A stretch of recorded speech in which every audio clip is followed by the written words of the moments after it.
Yaz, kuzeyde yavaşça çözülmeye başlar. Güneş artık biraz daha erken iner.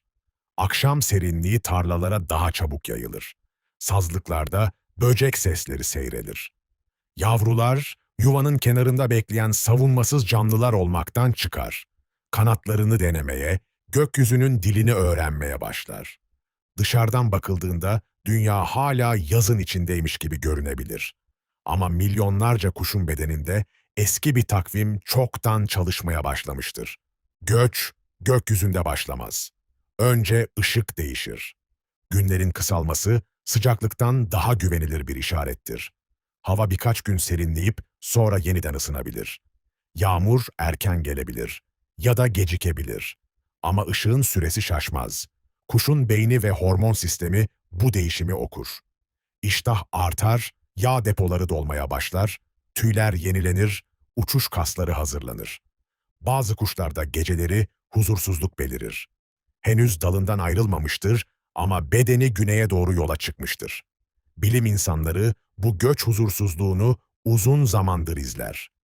Kafeste tutulan göçmen kuşlarda bile mevsim geldiğinde gece hareketliliği artar. Kuş, gidemese bile gitme zamanının geldiğini bilir.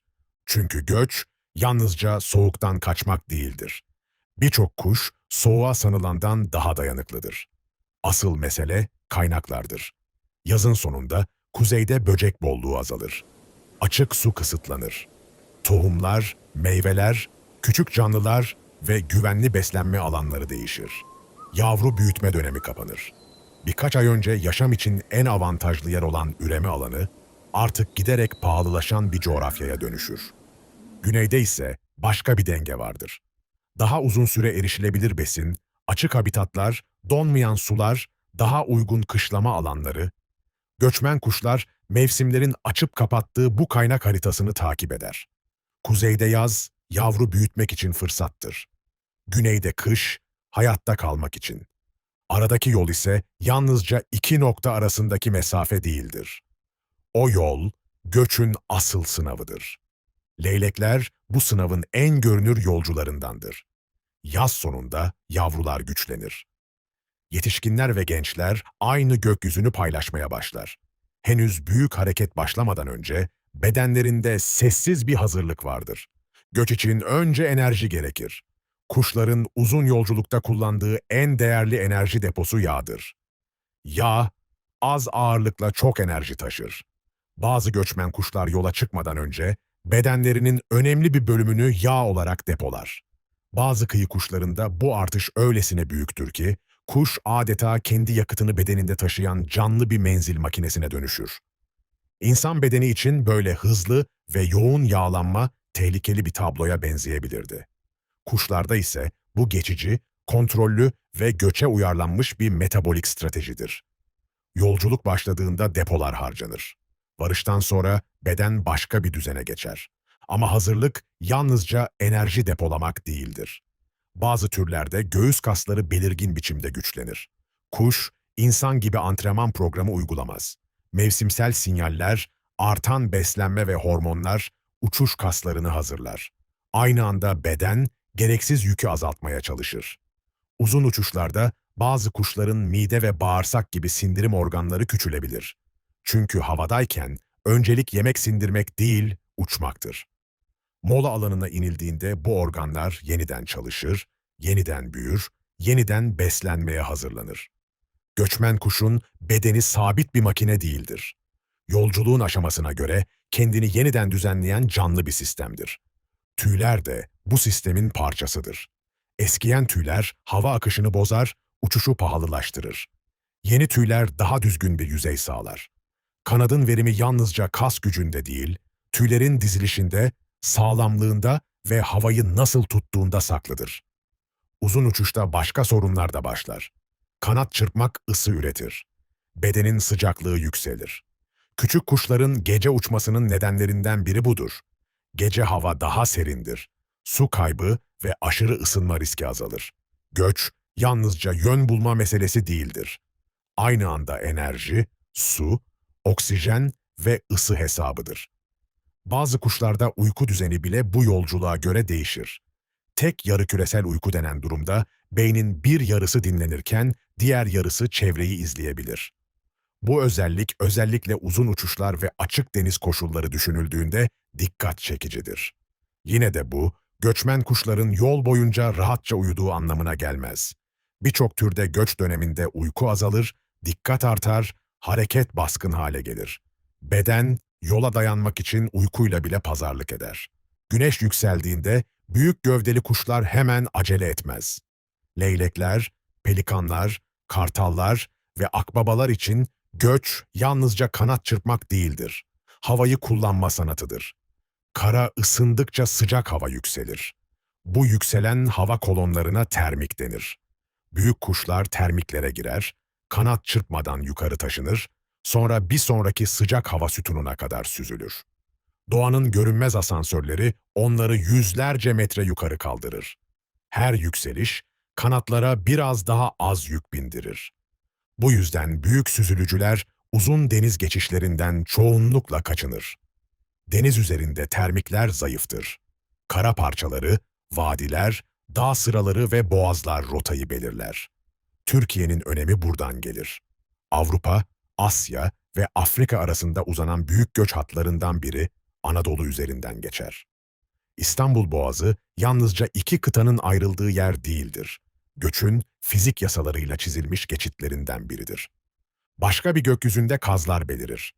V şeklinde ilerleyen bir sürü göçün en tanıdık görüntülerinden biridir. Ama bu şekil yalnızca güzel görünsün diye oluşmaz. Öndeki kuşun kanat ucundan çıkan hava akımı, doğru yerde uçan arkadaki kuşa yardım edebilir. Böylece grup halinde uçuş, tek başına uçmaktan daha verimli hale gelir. En öndeki kuş ise en ağır işi yapar. Hava akımından en az o yararlanır. Bu yüzden liderlik sonsuza kadar aynı bireyde kalmaz. Kuşlar yer değiştirir. Yolculuk, en öndekinin açtığı görünmez koridorda sırayla ilerlenen yazılmamış bir dayanışma sözleşmesi gibidir. Fakat bütün göçler böyle görünür değildir. Geceleri şehirlerin ve ormanların üzerinde milyonlarca küçük ötücü kuş sessizce ilerler. Çoğu insan onları fark etmez. Ama bazen balkonunuzda otururken şehrin uğultusunun üstünden ince, kısa bir tip sesi geçer. O anda başınızın hemen üstünde görmediğiniz bir dünya hareket halindedir. Bir çılgın, bir kızılgerdan, bir ötleyen ya da başka küçük bir yolcu karanlıkta yönünü kaybetmemek için kısa bir işaret bırakmıştır. Gece göçü böyledir. Görünmez ama yakındır. Küçük kuşların çoğu gece uçar. Hava daha serindir. Su kaybı azalır. Gündüz avcılarının baskısı düşer. Yıldızlar, bazı türler için gökyüzünde dönen eski bir harita gibi çalışır.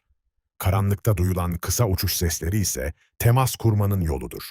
Göç sessiz görünür ama gece gökyüzü aslında kısa çağrılarla doludur. Peki hareketi kim başlatır? Sürüde bir komutan yoktur. Büyük kuşlarda uygun rüzgar, termiklerin oluşması, deneyimli bireylerin davranışı ve grubun tepkisi birlikte çalışır. Küçük göçmenlerde karar daha bireyseldir. Yağ depoları yeterliyse, iç saat doğru zamanı gösteriyorsa, hava basıncı ve rüzgar uygunsa, kuş havalanır. Göç bir emirle başlamaz. Işık, beden, hava ve içgüdü aynı anda hazır olduğunda başlar. Yön bulmada tek bir mucizeyle açıklanamaz. Kuşlar birden fazla pusula kullanır. Gündüz uçanlar güneşin konumundan yararlanabilir. Ama güneş gün boyunca yer değiştirir. Bu yüzden kuşun biyolojik saati de hesaba katılır. Gece göç eden türler yıldızların gökyüzündeki dönüş düzenini kullanabilir. Bazıları bulutlu havalarda bile polarize ışığı algılayarak güneşin yerini çıkarabilir. Nehirler, kıyı çizgileri, vadiler ve dağ sıraları doğal yol işaretleri gibi çalışır. Deneyimli kuşlarda bu işaretlerin değeri artar. İlk yolculuk daha kaba bir yön duygusuyla yapılabilir. Yaş ilerledikçe rota incelir. Hangi geçitte rüzgar daha uygundur? Hangi vadide yükselen hava daha güçlüdür? Hangi sulak alan güvenlidir? Bütün bunlar zamanla öğrenilir. Leylekler ve turnalar gibi bazı türlerde genç bireyler rotayı yetişkinlerden öğrenerek geliştirir. Fakat her kuş yolu büyüklerinden öğrenmez. Bazı gençler anne babalarından haftalar sonra tamamen kendi başlarına yola çıkar. Daha önce hiç görmedikleri kışlama alanlarına bedenlerinde taşıdıkları yön ve süre bilgisiyle ulaşırlar. Bu bilgi kusursuz bir harita değildir ama ilk yolculuk için güçlü bir başlangıçtır. Koku da bazı türlerde yol bulmanın parçası olabilir. Güvercinlerde ve bazı deniz kuşlarında tanıdık kokuların rota bulmada rol oynadığı gösterilmiştir. Açık denizde ne dağ vardır, ne nehir, ne de belirgin bir kara çizgisi. Buna rağmen deniz kuşları rüzgarları, dalga düzenlerini, kokuları ve geniş ölçekli hafızayı birleştirerek yol alır. Bazı araştırmalar çok alçak frekanslı çevresel seslerin de uzak mesafeli ipuçları sağlayabileceğini düşündürür. Okyanus dalgaları, fırtına sistemleri ve büyük coğrafi yapılar insanın çoğu zaman fark edemediği bir bilgi katmanı oluşturabilir. En dikkat çekici duyulardan biri de manyetik algıdır. Kuşların dünyanın manyetik alanından yön bulmada yararlandığına dair güçlü kanıtlar vardır. Bunun tam mekanizması hala araştırılır. Gözde bulunan ışığa duyarlı bazı moleküllerin bu sistemde rol oynayabileceği düşünülür. Gagada ve sinir sisteminde manyetik ipuçlarını algılayabilecek başka mekanizmalar da araştırılmıştır. Kesin olan şudur: göçmen kuş gökyüzünde yalnız değildir. Güneş, yıldızlar, yeryüzü şekilleri, kokular, rüzgarlar ve dünyanın manyetik alanı onun için birlikte çalışan bir yön bulma ağının parçalarıdır. Sonbahar göçü tek bir günde başlamaz. Bazı kıyı kuşları yaz ortasında güneye inmeye başlar. Bazı küçük ötücüler Ağustos gecelerinde yola çıkar. Leyleklerin, pelikanların ve yırtıcı kuşların geçişi yaz sonu ve sonbahar başında belirginleşir. Kazlar ve bazı su kuşları daha geç, hava ve besin koşulları değiştikçe hareket eder. Göç, türlere, yaşa, cinsiyete, rotaya ve havaya göre haftalara, hatta aylara yayılan büyük bir akıştır. Bu akışın içinde olağanüstü yolcular vardır. Kuzey sumrusu, kutuplar arasında gidip gelen en etkileyici göçmenlerden biridir. Kuzeyde ürer, sonra Güney Okyanusu'na kadar iner. Böylece bir yıl içinde 2 yaz yaşar. Yaşamı boyunca kat ettiği toplam mesafe, Dünya ile Ay arasındaki uzaklığı birkaç kez aşacak kadar büyüyebilir. Kıyı çamurçulluğu, Alaska'dan Pasifik'in ötesine uzanan rotalarda günlerce hiç durmadan uçabilir. Suya inmeden, dinlenmeden, bedeninde taşıdığı enerjiyle okyanusu geçer. Büyük suçulluğu binlerce kilometrelik rotasını şaşırtıcı derecede kısa sürede, adeta durmaksızın tamamlayabilir. Yakut boğazlı sinek kuşu ise birkaç gramlık bedeniyle Meksika körfezini tek seferde aşabilir. Göçte ölçek yanıltıcıdır. Bazen en büyük dayanıklılık en küçük gövdelerde saklıdır. Bazı kuşlar uygun rüzgarlarla bir günde insanın hayal etmekte zorlanacağı mesafeler kat eder. Kimi türler, yolcu uçaklarının seyir irtifasına yaklaşan yüksekliklerde görülebilir. Bu yüksekliklerde hava incedir, oksijen azdır, sıcaklık düşüktür. Hint kazı bu konuda özel bir örnektir. Himalaya çevresindeki göçlerinde düşük oksijenli ve sert rüzgarlı hava kütleleriyle karşılaşır. Kanındaki hemoglobin oksijeni etkili biçimde bağlamaya uyumludur. Solunum ve dolaşım sistemi ince havada kaslara yeterli oksijeni ulaştıracak şekilde çalışır. Bu başarı yalnızca yükseğe çıkmak değildir. Düşük oksijen altında uçuşu sürdürebilmektir. Ama her göç kanatla yapılmaz. Penguenler gibi bazı kuşlar mevsimsel yer değiştirmelerini yüzerek ya da uzun mesafeler yürüyerek gerçekleştirir. Bu bize göçün özünü hatırlatır. Göç yalnızca uçmak değildir. Mevsimsel kaynaklar arasında yaşamı sürdürecek doğru yere gitmektir. Büyük rotalar gökyüzünde rastgele çizilmez. Kuşların kullandığı ana göç yolları vardır. Bu yollar üreme alanlarını kışlama alanlarına bağlar. Ama yalnızca başlangıç ve varıştan oluşmaz. Aradaki duraklar en az yolun kendisi kadar önemlidir. Bir kıyı çamurluğu, bir nehir deltası, bir sazlık, bir orman koridoru ya da sığ bir göl, kıtalar arası yolculuğun küçük ama vazgeçilmez halkası olabilir. Bir sulak alana inen flamingolar, pelikanlar ve balıkçılar dışarıdan sakin görünür. Oysa burası göçmen kuş için yalnızca dinlenme yeri değildir. Burası bedenin yeniden toparlandığı yerdir. Uzun uçuşlardan sonra enerji depoları azalır. Sindirim sistemi yeniden çalışır. Kaslar onarılır. Tüyler düzeltilir. Su dengesi kurulur. Bazı kuşlar göç öncesinde ya da mola dönemlerinde diyet değiştirir. Böcek gibi protein kaynakları doku onarımında değerlidir. Meyve ve yağlı besinler enerji depolamaya yardım eder. Bu yüzden küçük bir çalılık, sazlık kenarındaki böcek bolluğu ya da çamurluktaki omurgasızlar büyük göçün görünmeyen yakıtı olabilir.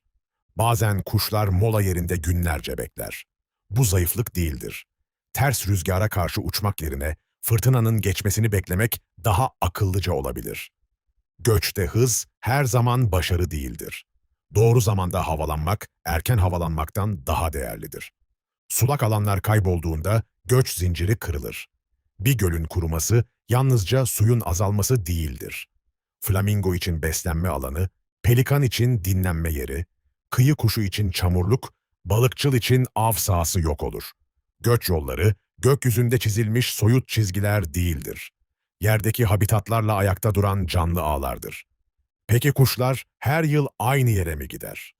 Birçok türde şaşırtıcı bir yer sadakati vardır. Leylekler aynı bölgeye, bazen aynı yuvaya dönebilir. Bazı kuşlar binlerce kilometre sonra doğdukları ya da önceki yıl yuva yaptıkları ağaca, kayalığa veya koloniye geri gelir. Bazı türlerde eşler kışı farklı bölgelerde geçirse bile baharda aynı yuva alanında yeniden buluşabilir. Bu sadakat, göçün yalnızca yön bulma değil, hafıza meselesi olduğunu gösterir. Ama bu, her yıl birebir aynı çizgiden uçtukları anlamına gelmez. Rüzgar, kuraklık, yağış, besin durumu, şehirleşme, fırtınalar ve bireysel deneyim rotayı değiştirebilir. Bazı türler ilkbaharda ve sonbaharda farklı güzergahlar kullanır. İlkbaharda amaç üreme alanına zamanında ulaşmaktır. Sonbaharda ise güvenli duraklar ve besin kaynakları daha belirleyici olabilir. Göç yolu tek bir çizgi değil, mevsime göre değişen bir stratejidir. Göç lokasyonları da zamanla değişebilir. İklim ısındıkça bazı kuşlar kışlama alanlarını daha kuzeye kaydırır.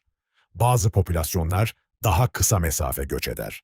Bazıları uygun besin buldukları bölgelerde daha uzun süre kalır. Fakat bu esneklik sınırsız değildir. Uzun mesafe göçmenleri için en büyük sorunlardan biri zamanlamadır.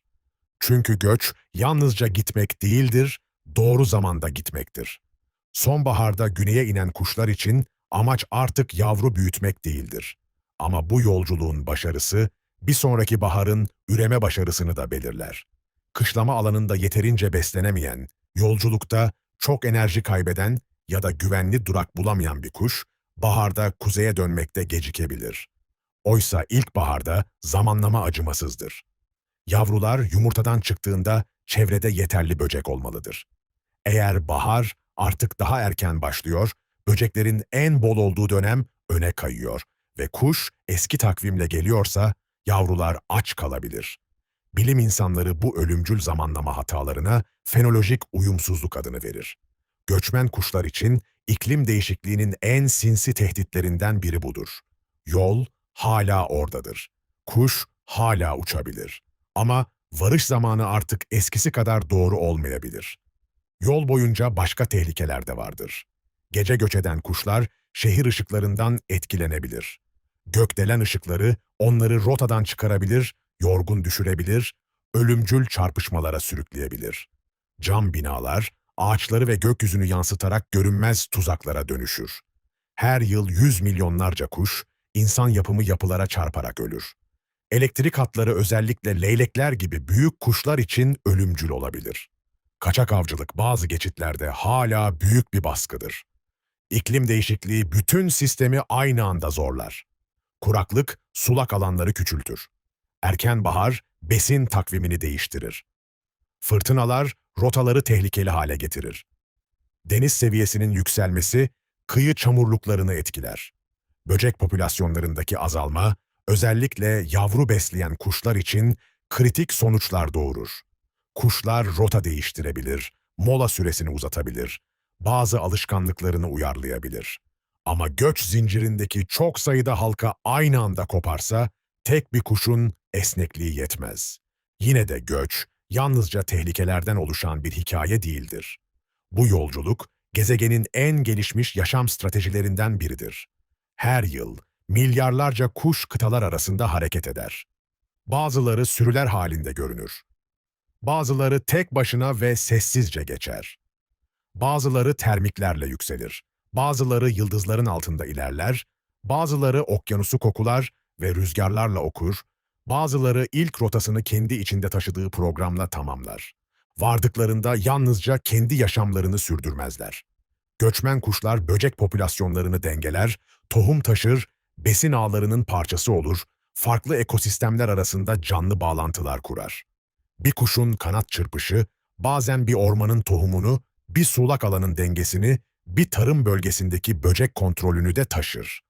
Güneye varış, hikayenin sonu değildir. Leylekler daha uygun beslenme alanlarına dağılır. Kazlar açık sulara ve sulak alanlara iner.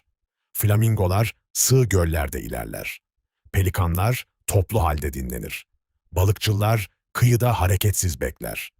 Deniz kuşları rüzgarı kullanarak kıyı boyunca süzülür. Küçük ötücüler çalılıklara, sazlıklara ve orman kenarlarına karışır. Kışlama alanı bir cennet değildir. Orada da rekabet vardır. Yırtıcılar vardır. Kuraklık vardır.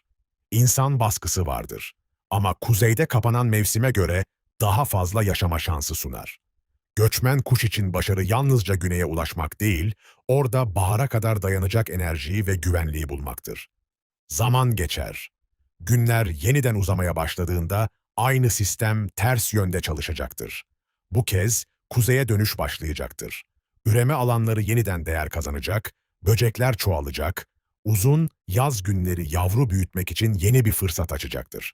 Sonbaharda güneye inen yolcu, baharda yeniden kuzeye çağrılacaktır. Göçmen kuşu, göçmen yapan tek bir mucize yoktur. Yağ metabolizması, uçuş kasları, tüy kalitesi, iç saat, gün ışığı algısı, manyetik pusula, yıldız bilgisi, koku, sosyal öğrenme, hava okuma, mola stratejisi, uyku düzeni, oksijen taşıma kapasitesi, ısı kontrolü ve yavrulama takvimi birlikte çalışır. Göç, gökyüzünde çizilen basit bir rota değildir.